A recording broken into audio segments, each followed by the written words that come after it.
of the colour of their skin. Every single black and minority ethnic person that I'm speaking to this morning are offended by it. Also ahead, a weather warning from the Health Secretary. Don't blow our pandemic progress by breaking COVID rules outside. Deliveroo shares plummet after concerns from investors about workers' rights. And the new row over what Meghan said to Oprah as the Archbishop of Canterbury says he didn't marry the couple before their wedding.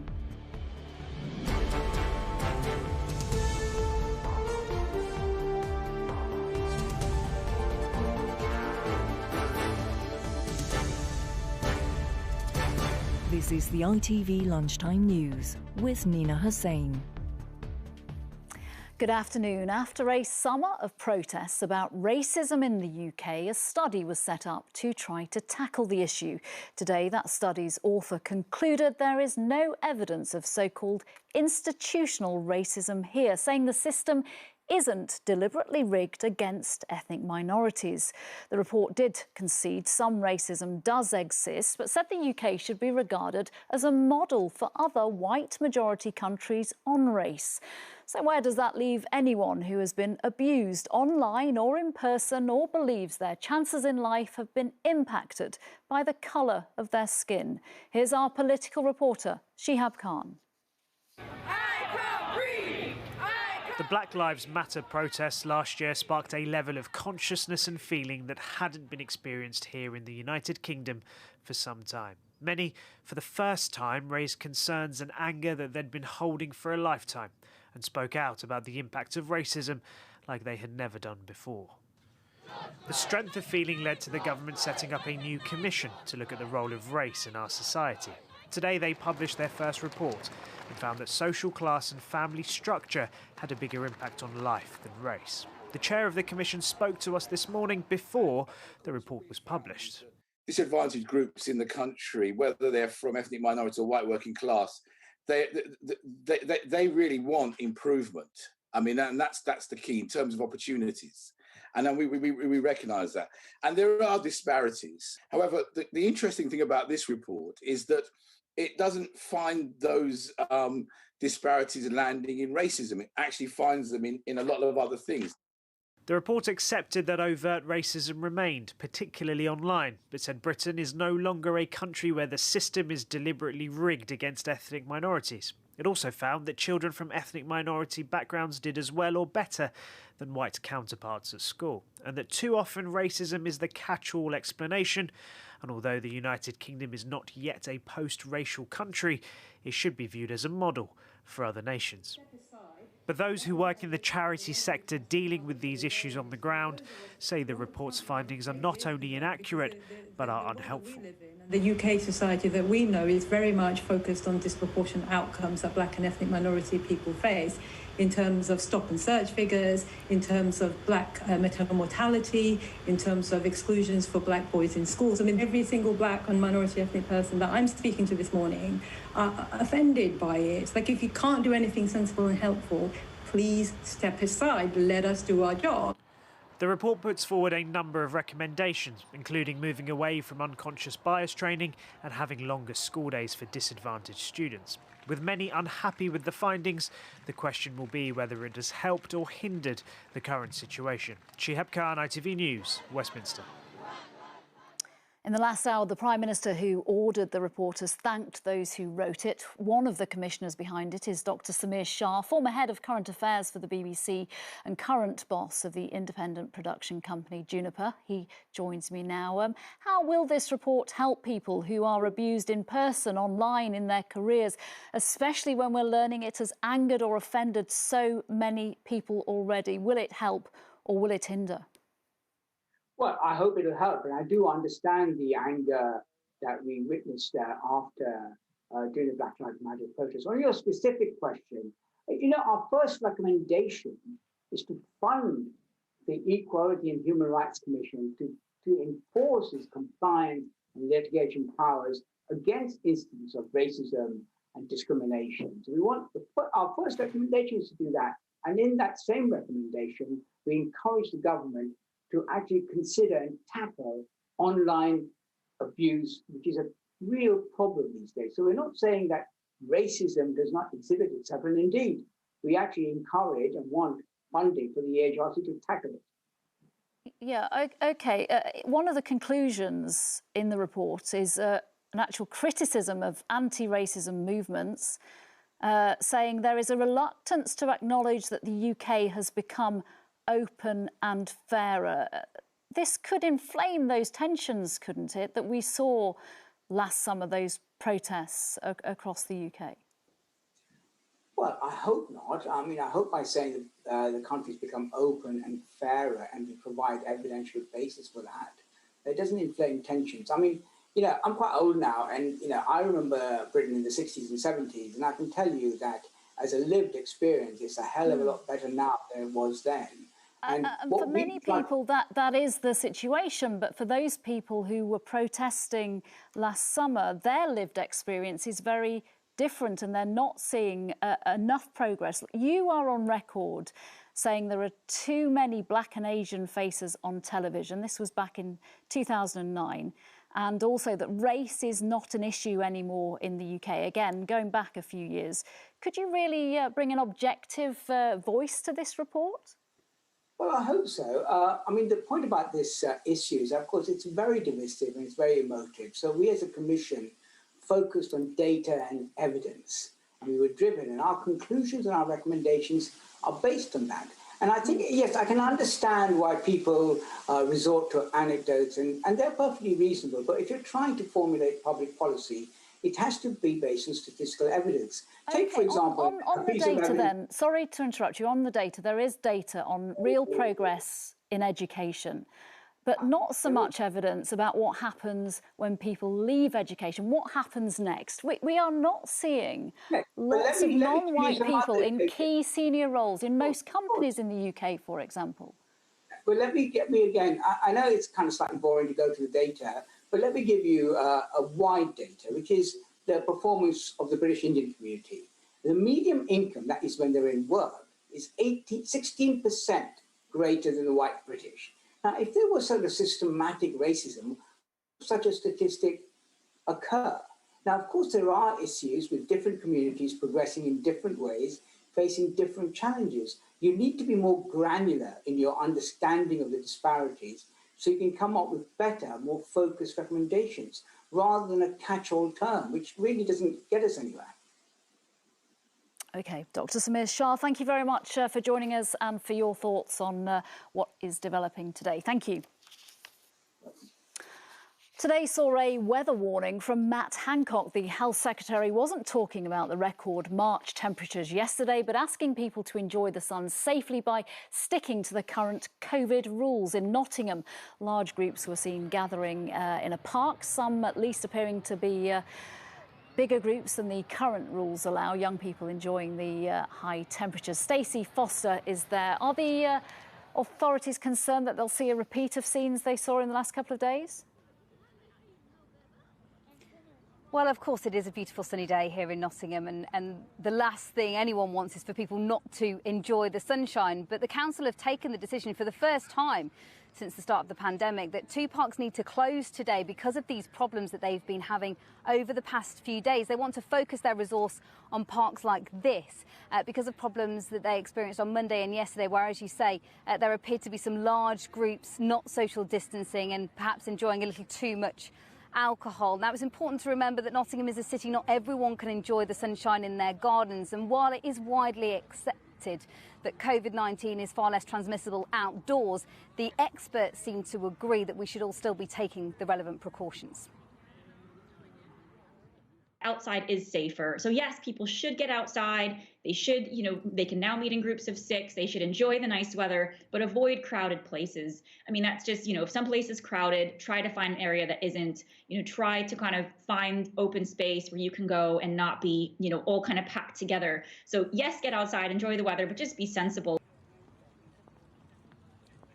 Well, these scenes across the country over the last few days have been reminiscent of what we saw on beaches last summer when we had that gorgeous weather and people packed to beaches like in Bournemouth. And at that time, one expert who looked at the data, Professor Mark Woolhouse, said no outbreaks have been linked to a beach, as far as he's aware, ever anywhere in the world. And so police have got this kind of thankless task today of enforcing the rules, but also allowing people to get out and about and enjoy the sunshine. And as you can see, most people are social distancing here today. They have had to pour some alcohol away, and police say that if it gets too busy here later on this afternoon, they can move people on. Stacey Foster, thank you. Pfizer has announced its vaccine is safe and strongly protective in children as young as 12. A study of more than 2,000 volunteers in the US showed no cases among 12 to 15-year-olds who were fully vaccinated. And the French Prime Minister will make a televised address tonight to set out new measures to halt a surge in COVID cases there. Emmanuel Macron has drawn criticism for refusing to impose a national lockdown. Shares in Deliveroo plummeted this morning as the takeaway delivery firm made its highly anticipated launch on the London Stock Exchange. Investors had raised concerns over workers' rights, highlighted in an ITV News investigation. A week ago, the company had hoped to see its value as high as £8.8 billion, but the initial valuation was scaled back to £7.6 billion. And when trading began this morning, shares dropped by as much as 30%, wiping a further £2 billion off the value. Our business editor, Joel Hills, is outside the London Stock Exchange. Joel, has Deliveroo failed to deliver then?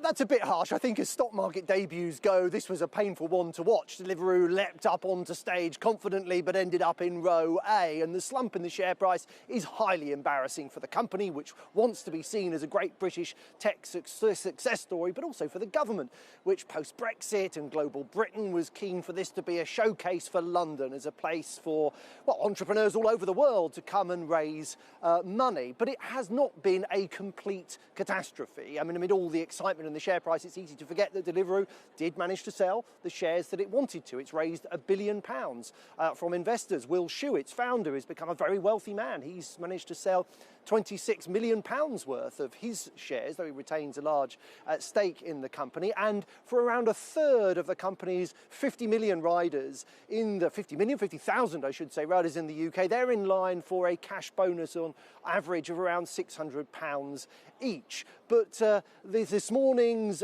sort of excitement is explained by the company as choppy market conditions, which is true, of course, but something rather extraordinary has happened over the last week. A series of big, important city investors have lined up and very publicly rejected the opportunity to invest in Deliveroo. Their concerns are ethical and commercial. Their concern is that over the next few years, Deliveroo is going to come under an awful lot of pressure from government, from consumers more generally, to improve pay and condition for riders. And the company's already loss-making. The cost of doing this could mean it never ever makes any money. So look, day one for Deliveroo as a listed company so far has been one to forget in many ways, but remember the likes of Facebook and Uber had humiliating stock market entrances. They shrugged those off. Deliveroo ultimately just has to prove that at some point in the future it will make money. Joel Hills, thank you very much. Thank you. Still to come, Britain's tourist attractions COVID call, let us reopen. And the Queen steps out for her first public event of the year.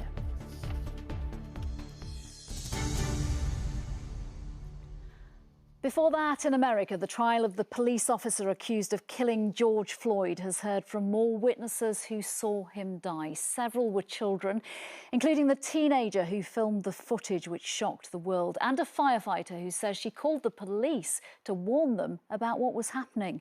Our US correspondent Emma Murphy has the latest. For a third day, former police officer Derek Chauvin faces the testimony of witnesses who speak for the prosecution in his trial for the murder of George Floyd. And next witness. So far, the court has heard from those who found themselves on the street when Mr. Floyd died. Are you really a firefighter? Yes, I am from Minneapolis. Okay, then get on the sidewalk. Among them, a firefighter who argued and argued with police that their actions risked taking George Floyd's life, and called other officers to warn them of what she'd seen. I literally watched police officers not take a pulse and not do anything to save a man. And I am a first responder myself. Raise your right hand. Do you swear or affirm under penalty of perjury? He wasn't moving. He was being restrained, but he wasn't moving. A testimony acknowledged the gravity of what she and others witnessed. Well, why did you feel helpless? Because there was a man being killed, and I would have, had I had access to a call similar to that, I would have been able to provide medical attention to the best of my abilities, and this human was denied that. Many young child witnesses were granted anonymity to tell the court of what they'd seen. Do you swear or affirm, under penalty of perjury, that the testimony you're about to give will be the truth? Yes. Okay. It felt really like a lot to take in at first. I almost walked away at first because it was a lot to watch, but I knew that it was wrong and I couldn't just walk away even though I couldn't do anything about it. Almost a year on, it's clear how significant an effect May the 25th had on their lives. Because I felt like there wasn't really anything I could do as a bystander. The highest power was there and I felt like I was feeling it. The prosecution argues that when George Floyd was arrested, then held on the ground for 9 minutes and 29 seconds, he was the victim of unnecessary force by a police officer who used his weight as a weapon. So far, the court has only heard from prosecution witnesses. The defence will get the opportunity to call theirs in the coming weeks. Mr. Chauvin denies charges of murder and manslaughter. Emma Murphy, ITV News, Minneapolis.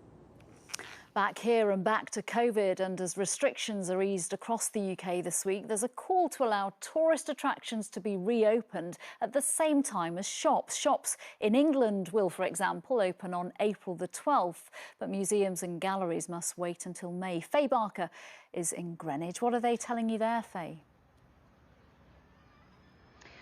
Well, we can see plenty of people are outside enjoying the open space here, but places like the Royal Observatory in Greenwich here, now most of the visitors inside there would normally be the vast majority from overseas, and it's really no surprise that visitor numbers across the UK have nosedived as we've been living under 12 months or so of various levels of COVID restrictions. Now, inevitably, some attractions are affected more than others. This area here, the Royal Museums, Greenwich, takes in several attractions. Overall, they've seen a 96% fall in 2020 compared with 2019. Now, this is a slightly better picture across the country, a 66% fall. Not good, though, is it? And those who are running these kind of places say it is tough times. Now, normally, this would be one of the three biggest periods of our year. Summer, of course, the spring half-term and Easter. About 70% of our visitors, particularly to the Royal Observatory, would be overseas visitors, and of course, none of them have come. So the boss of the Association of Leading Visitor Attractions has questioned why non-essential shops can start to reopen in a couple of weeks, but indoor attractions like these museums are going to have to wait until at least May before they can open their doors. Now, the government is continuing to want to take this cautious, phased approach to opening up. But if you want to turn these numbers on their heads, then you can say, well, we can look forward to fewer crowds, fewer queues, and there's also some calls for an extra bank holiday at the end of September to help boost tourism. Faye Barker, thank you. Finally, among the devastating claims made by the Duchess of Sussex during her blockbuster interview with Oprah was Meghan's revelation that as millions watched her and Harry's wedding in Windsor, the couple had in fact been married 3 days earlier. Well, now the Archbishop of Canterbury, Justin Welby, has said that never happened. Here's a reminder of what Meghan said. You know, 3 days before our wedding, we got married. No one knows that, but we called the Archbishop and we just said, look, this thing, this spectacle is for the world, but we want our union between us. So like the vows that we have framed in our room are just the two of us in our backyard with the Archbishop of Canterbury, and and that was the piece that... Just the three of us. Just the three of us. Just the three of us. Our royal editor, Chris Shipp, joins me now. What exactly has the Archbishop said in response then? Well, Nina, for those of us who were at the royal wedding in 2018, it came as a bit of a surprise to hear Meghan say that to Oprah, that in fact she and Harry and the Archbishop had their wedding 3 days before. Well, now we've heard from the man himself. The Archbishop of Canterbury, Justin Welby, did an interview with an Italian newspaper. And he said, yes, I had some private and pastoral meetings in the days before the wedding with Meghan and Harry. He wouldn't go into the details, but then he was quite emphatic. The legal wedding, he said, was on the Saturday. I signed the wedding certificate, which is a legal document, and I would have committed a serious criminal offence, he said, if I signed it knowing it was false. So at least now we have the answer that the wedding that we watched and billions of others watched was the actual wedding. Chris, it was business as usual, though, for the rest of the royal family today. We saw the Queen step out for her first public engagement of the year. Yeah, first public engagement of 2021. Also, the only fourth time she's been on a public engagement since the lockdown started because of the restrictions. Now, she went somewhere in Surrey. Have a look at these pictures. This is the Queen opening the Commonwealth War Graves Memorial in 1953. She opened it then. And this is her today visiting the same memorial. And interestingly, despite the lockdown that we've all endured, she had a chat with an Australian airwoman about what exactly, how she's felt the lockdown has gone for her. It's rather bad luck to ride in lockdown, isn't it? Yes, but we're going to travel soon. I've never been to the UK, so at least if I can just get over. Well, I hope the next couple of years you'll be able to travel a bit more. But by the look on the Queen's face, she was very pleased to be out and about again today. Chris, thank you. And that's all from us for now. Join Mary at 6:30. Bye-bye.